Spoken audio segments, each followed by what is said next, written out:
अस्सलाम वालेकुम। मैं हूं फरहान अली और आप देख रहे हैं flip 5 world YouTube channel. Welcome to my video. तो फ्रेंड्स, आज की वीडियो का जो टॉपिक है वो तो आपने थंबनेल पर देख ही लिया है। तो फ्रेंड्स, आज हम इस वीडियो में आपको ये बताएंगे कि हमारे हायर कंपनी के एयर कंडीशनर के इंडोर की डिस्प्ले पर बहुत ज़्यादा देखा जाने वाला कॉमन एरर कोड्स F11 जो एरर कोड है, ये हमारे हायर कंपनी के एयर कंडीशनर के इंडोर की डिस्प्ले पर किन पार्ट्स के मिस या ख़राब होने की सूरत में शो होता है। तो फ्रेंड्स, आज की ये वीडियो छोटी सी है लेकिन इंतहाई मालूमाती वीडियो है। तो फ्रेंड्स, आपने शुरू से लेकर एंड तक वीडियो को देखना है ताकि आपको सही से और अच्छे से समझ जो है वो आ जाए। तो फ्रेंड्स, अब हम चलते हैं अपनी वीडियो की जानिब और हम अपनी वीडियो को शुरू कर लेते हैं बिना किसी टाइम वेस्ट किए।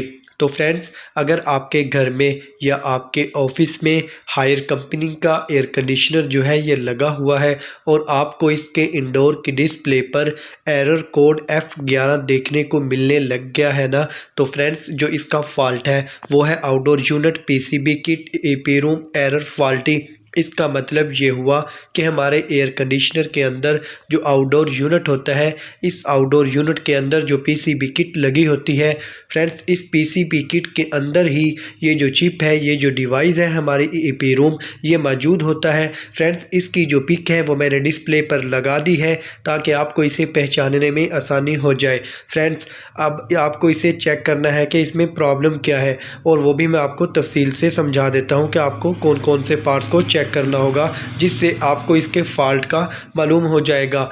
फ्रेंड्स, सबसे पहले तो आपको इस डिवाइस को चेक करना है कि ये डिवाइस जल चुकी है या अभी सही है। फ्रेंड्स, अगर ये डिवाइस जल जाए तो आपको इस डिवाइस को रिप्लेस करना होगा, या फ्रेंड्स, इस डिवाइस की जो पिन्स हैं जो PCB किट के अंदर लगी हुई हैं और शोल्डर के साथ ज्वाइन है, फ्रेंड्स, अगर वहाँ से शोल्डर उतर जाए, ये जो पिन्स हैं ये वहाँ पर लूज़ हो, स्पार्क होती हो, तो इस कंडीशन में भी आपको इसकी इंडोर की डिस्प्ले पर एरर कोड F11 ही देखने को मिलेगा। फिर आपने करना क्या है कि इसको दोबारा से ज्वाइन लगाने होंगे, इसको वहाँ पर सही से एडजस्ट करना होगा।